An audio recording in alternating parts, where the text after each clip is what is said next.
মধ্যপ্রাচ্যের চলমান সংঘাত নিরসনে বড় অগ্রগতির দাবি করেছেন মার্কিন প্রেসিডেন্ট ডোনাল্ড ট্রাম্প। তার মধ্যস্থতায় ইসরায়েল ও লেবাননের সশস্ত্র গোষ্ঠী হিজবুল্লাহ একে অপরের ওপর মামলা বন্ধে রাজি হয়েছে। এমনকি বৈরুতে নতুন করে সেনা না পাঠানোর প্রতিশ্রুতি দিয়েছেন বেনিয়ামিন নেতানিয়াহু।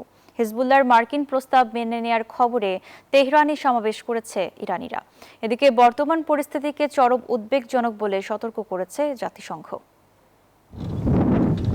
আবারও যুদ্ধ থামানোর কৃতিত্ব দাবি করলেন ডোনাল্ড ট্রাম্প। ট্রুথ সোশ্যালে মার্কিন প্রেসিডেন্ট জানান, তার সফল মধ্যস্থতায় সংঘাত বন্ধ করতে রাজি হয়েছে ইসরায়েল ও হিজবুল্লাহ। ইসরায়েলি প্রধানমন্ত্রী বেনিয়ামিন নেতানিয়াহুর সাথে এক ফোন আলাপে এই সমঝোতা হয়। নেতানিয়াহু কথা দিয়েছেন, বৈরুতে আর কোনো ইসরায়েলি সেনা পাঠানো হবে না। পাশাপাশি ইরানের সাথে যুক্তরাষ্ট্রের থমকে থাকা আলোচনাও এখন দ্রুত গতিতে এগোচ্ছে।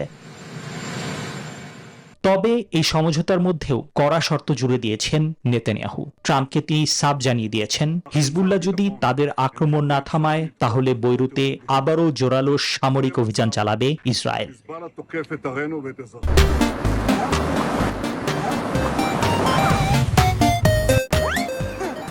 যুক্তরাষ্ট্রের দেয়া যুদ্ধবিরতির প্রস্তাব আনুষ্ঠানিকভাবে মেনে নিয়েছে হিজবুল্লাহ। এমন আংশিক যুদ্ধবিরতির ঘোষণার পরপরই লেবাননের প্রতি সমর্থন জানিয়ে ইরানের রাজধানী তেহরানে আনন্দ সমাবেশ করেছে হাজারো মানুষ।